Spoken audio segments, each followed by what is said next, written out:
Hello friends, स्वागत है आप सभी का आपके अपने यूट्यूब चैनल KR ऑफिशियल में। मैं हूं कौशल राठौर। आज फिर लेकर आया हूं एक गवर्नमेंट जॉब की न्यू अपडेट। दोस्तों, आशा है, उम्मीद है कि आप सभी लोग बहुत अच्छे होंगे, आपकी तैयारी प्रिपरेशन भी बहुत अच्छी चल रही है। तो दोस्तों, रेलवे की तरफ से आरपीएफ कांस्टेबल का ऑफिशियल नोटिफिकेशन जारी हो चुका है। इसके फॉर्म भरना ऑलरेडी स्टार्ट भी हो चुके हैं। तो दोस्तों, इसमें क्या बदलाव हुए हैं, कुछ चेंजेस हुए हैं, क्या इसका सिलेक्शन प्रोसेस है, इसमें कितनी सैलरी मिलेगी, इसकी फॉर्म फीस क्या है, इसका एज लिमिट क्राइटेरिया क्या है, एजुकेशन क्वालिफिकेशन क्या है, इन सारे पॉइंट्स को डिटेल में कवर करेंगे। चलिए दोस्तों, जल्दी से वीडियो को स्टार्ट करते हैं। तो दोस्तों, जैसा कि अभी हमने बात की, रेलवे की तरफ से ऑफिशियल नोटिफिकेशन जारी हो चुका है। दोस्तों, ये जो ऑफिशियल नोटिफिकेशन है 2024 का 02 2024 की बैच का है। सबसे पहले हम बात करेंगे, ये जो भर्ती है रेलवे कांस्टेबल की, ये भर्ती मेल एंड फीमेल दोनों के लिए, दोनों कैंडिडेट फॉर्म को अप्लाई कर सकते हैं, दोनों इस भर्ती को देख सकते हैं। हम सबसे पहले बात करते हैं ओवरऑल पोस्ट की। ओवरऑल पोस्ट की बात करें, टोटल वैकेंसी की बात करें, 4208 पदों पर इसका नोटिफिकेशन जारी किया गया है, यानी कि 4208 पदों पर इसमें वैकेंसी जारी की गई है। कैटेगरी वाइज वैकेंसी की बात की जाए तो मेल और फीमेल दोनों के लिए कैटेगरी वाइज वैकेंसी डिवाइड की गई है। उसके साथ साथ जो कैंडिडेट रिजर्वेशन कैटेगरी से बिलोंग करते हैं उसमें क्या वैकेंसी है, उस पर भी हम डिटेल में बात करेंगे। तो सबसे पहले हम मेल के लिए बात करते हैं। अगर मेल कैंडिडेट जनरल कैटेगरी से बिलोंग करता है तो मेल के लिए 1450 पदों पर वैकेंसी जारी की गई है। एससी के लिए 536 पदों पर, एसटी के लिए 268 पदों पर, ओबीसी के लिए 966 पदों पर और ईडब्ल्यूएस के लिए 357 पदों पर वैकेंसी जारी की गई। ओवरऑल मेल के लिए वैकेंसी की बात करें तो 3577 पदों पर वैकेंसी जारी की गई है। अब बात करते हैं फीमेल कैटेगरी की। फीमेल कैटेगरी में अगर कोई कैंडिडेट जनरल कैटेगरी से बिलोंग करता है तो उसके लिए 256 पदों पर वैकेंसी जारी की गई। एससी के लिए 95 पदों पर वैकेंसी जारी की गई। एसटी के लिए 47 पदों पर 47 पदों पर वैकेंसी जारी की गई। ओबीसी की बात करें तो 170 पदों पर वैकेंसी जारी की गई। लास्ट बात करें ईडब्ल्यूएस कैटेगरी के लिए तो 63 पदों पर वैकेंसी जारी की गई। ओवरऑल फीमेल के लिए वैकेंसी की बात करें तो 631 पदों पर वैकेंसी जारी की गई। एक सर्विसमैन के लिए बात करें तो ओवरऑल जो वैकेंसी जारी की गई है 4208 पद, तो उसके 10% की वैकेंसी एक सर्विसमैन के लिए डिवाइड की गई है। तो उस बेस पे 10% के बेस पे बात करें तो 420 पदों पर वैकेंसी जारी की गई। दोस्तों, साथ ही साथ आपको एक बात और बता दूं कि रिक्रूटमेंट के हिसाब से वैकेंसी में रेलवे की तरफ से कभी भी चेंजेस हो सकता है, यानी कि वैकेंसी डिक्रीज भी हो सकती है और इंक्रीज भी हो सकती है। दोस्तों, अब बात करते हैं अप्लाई डेट्स की। अप्लाई डेट्स की बात करें तो 15 अप्रैल से इसके फॉर्म भरना स्टार्ट हो चुके हैं। 14 मई तक इसके फॉर्म भरे जाएंगे। 14 मई को रात के 11:59 तक इसके फॉर्म भरने का पोर्टल चालू रहेगा। उसके बाद ये पोर्टल बंद हो जाएगा। आप फॉर्म भर देते हो, उसके बाद में उसमें कोई करेक्शन होता है, आपका नेम मिसमैच होता है, या फिर आपने कोई गलत डिटेल फिल कर दी हो गलती से, या आप साइबर कैफे गए हो, वहां से कोई गलती से फॉर्म में कोई डिटेल मेंशन कर दी गई हो, तो उसके लिए करेक्शन के लिए करेक्शन फॉर्म पोर्टल भी ओपन होगा, जो कि 15 मई से 24 मई तक चालू रहेगा। आप इस डेट के बीच में जाकर करेक्शन, जो भी करेक्शन हुआ है, उसको चेंज कर सकते हैं। अब बात करते हैं दोस्तों एज लिमिट क्राइटेरिया की। एज लिमिट क्राइटेरिया की बात करें तो 1/7/2024 के हिसाब से आपकी जो एज है 18 से 28 के बीच में होना चाहिए। मतलब मिनिमम जो एज है आपकी 18 साल होना चाहिए, मैक्सिमम जो एज है आपकी 28 यानी कि 28 साल के बीच में होना चाहिए। दोस्तों, आपको एक बात और बता दूं, कोविड-19 की वजह से जो लोग इस भर्ती को नहीं देख पाए या फिर अपर एज होने की वजह से ये भर्ती नहीं देख पाएंगे, तो रेलवे की वजह से ये वन टाइम के लिए एक अपॉर्चुनिटी दी गई है, जिसमें आपको 28 तक की एज अगर आपकी है तो आप इस भर्ती को देख सकते हैं। एक्चुअली इसकी जो एज क्राइटेरिया होता है वो 18 से 25 साल का होता है। तो ये एक बेस्ट अपॉर्चुनिटी है एक वन टाइम के लिए, जिसमें आप अगर आपकी एज ओवर एज हो गई है, 25 साल से ऊपर हो गई है, तो आपकी अगर एज 18 से 28 के बीच में है तो आप इस भर्ती को देख सकते हैं। दोस्तों, बात करते हैं एज रिलैक्सेशन की। एज रिलैक्सेशन की बात करें तो अगर आप SC ST कैटेगरी से बिलोंग करते हैं तो आपको 5 साल का एज में रिलैक्सेशन मिलेगा। अगर आप OBC से बिलोंग करते हैं तो आपको 3 साल का एज में रिलैक्सेशन मिलेगा। एक सर्विसमैन की बात करें तो अगर आप एक सर्विसमैन है और अगर जनरल और ईडब्ल्यूएस कैटेगरी से बिलोंग करते हो तो आपको 3 साल का एज में रिलैक्सेशन मिलेगा। अगर आप OBC कैटेगरी से बिलोंग करते हैं तो आपको 6 साल का एज में रिलैक्सेशन मिलेगा। अगर आप SC या ST कैटेगरी से बिलोंग करते हैं तो आपको ओवरऑल 8 साल का एज में रिलैक्सेशन मिलेगा। फीमेल कैटेगरी की बात करें तो अगर आप जनरल कैटेगरी से बिलोंग करते हैं या फिर EWS कैटेगरी से बिलोंग करते हैं आपको 2 साल का एज में रिलैक्सेशन मिलेगा।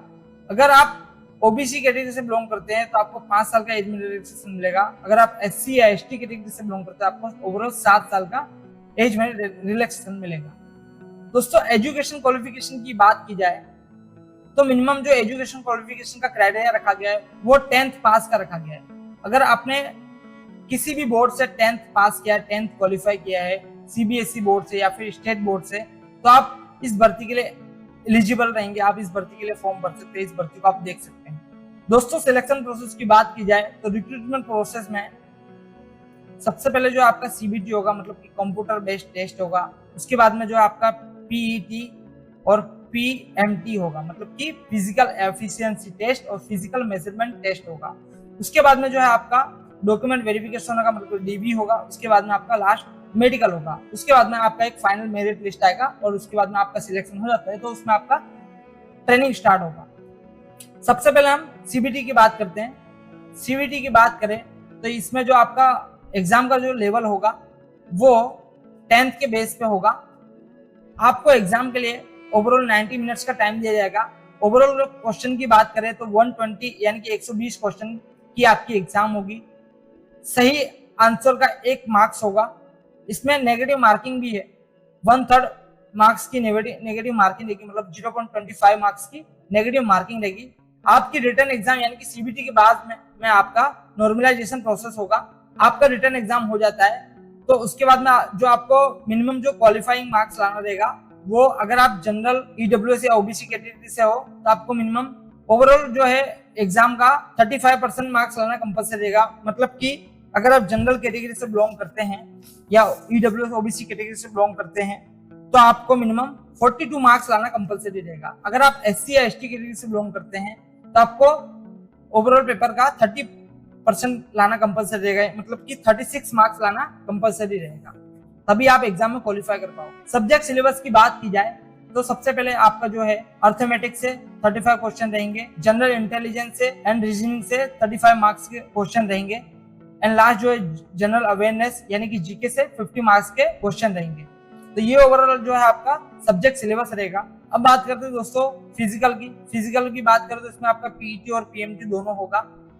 सबसे पहले हाइट और चेस्ट की बात की जाए तो अगर आप मेल कैटेगरी से हैं और जनरल OBC या EWS कैटेगरी से बिलोंग करते हैं तो आपके लिए मिनिमम जो हाइट का क्राइटेरिया है वो 165 सेंटीमीटर का रहेगा। फीमेल की बात की जाए तो 157 सेंटीमीटर मिनिमम हाइट आपकी होना चाहिए, तभी आप इस भर्ती को देख सकते हैं। अगर आप SC या ST कैटेगरी से बिलोंग करते हो और मेल हो तो 160 सेंटीमीटर मिनिमम आपका होना चाहिए, तभी आप भर्ती को देख पाएंगे, तभी आप हाइट के लिए क्वालिफाई हो पाएंगे। अगर आप फीमेल कैटेगरी से बिलोंग करते हो तो अगर आप SC ST से बिलोंग करते हो कैटेगरी में तो आपका जो हाइट का क्राइटेरिया है वो 152 सेंटीमीटर का मिनिमम होना चाहिए। अगर आप हिलिंग एरिया से बिलोंग करते हैं जैसे कि गढ़वाली, गोरखास, मराठास, डोगरास, कुमाऊं या फिर अदर कोई हिलिंग एरिया से बिलोंग करते हैं जो कि गवर्नमेंट के थ्रू सिलेक्ट किया गया है, तो अगर आप मेल कैटेगरी से बिलोंग करते हो तो आपके लिए मिनिमम जो हाइट का क्राइटेरिया वो 163 सेंटीमीटर का होगा। अगर आप फीमेल हो तो आपके लिए 155 सेंटीमीटर का क्राइटेरिया रखा गया है। चेस्ट की बात की जाए तो ओनली मेल के लिए चेस्ट होगा, फीमेल के लिए कोई चेस्ट का क्राइटेरिया नहीं होगा। अगर मेल की बात की जाए, अगर जनरल OBC EWS की बात की जाए तो मिनिमम जो चेस्ट है आपकी 80 सेंटीमीटर होना चाहिए। एक्सपेंडेंट मतलब कि फूलने के बाद में 85 सेंटीमीटर होना चाहिए। SC ST कैटेगरी से बिलोंग करते हो तो आपकी जो मिनिमम चेस्ट है वो 76.2 सेंटीमीटर होना चाहिए। एक्सपेंडेंट के बाद में 81.2 सेंटीमीटर होना चाहिए। अगर आप फीलिंग क्राइटेरिया से बिलोंग करते हो तो आपकी जो चेस्ट है वो मिनिमम 80 सेंटीमीटर होना चाहिए और एक्सपेंडेंट के बाद में 85 सेंटीमीटर फूलना चाहिए यानी कि एक्सपेंडेंट होना चाहिए। दोस्तों आपका PMT यानी कि फिजिकल मेजरमेंट टेस्ट हो जाता है। उसके बाद में आपका जो PET होगा यानी कि फिजिकल एफिशिएंसी टेस्ट होगा।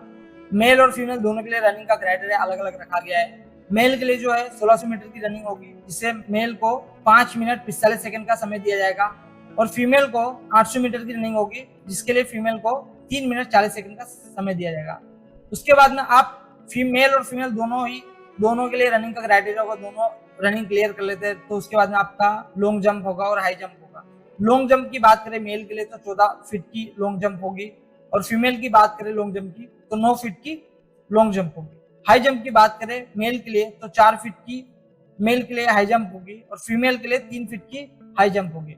लॉन्ग जंप और हाई जंप के लिए आपको 2 चांस दिया जाएगा। 2 चांस में आपको लॉन्ग जंप और हाई जंप को क्लियर करना होगा, तभी आप लॉन्ग जंप और हाई जंप में क्वालिफाई माने जाओगे। तो दोस्तों अभी जो हमने बात की ये फिजिकल क्राइटेरिया था। अब बात करते हैं सैलरी की। सैलरी की बात करते हैं, ये जो भर्ती है लेवल 3 की भर्ती है, इसमें आपकी जो स्टार्टिंग बेसिक जो सैलरी होगी 21,700 रुपए आपको दी जाएगी।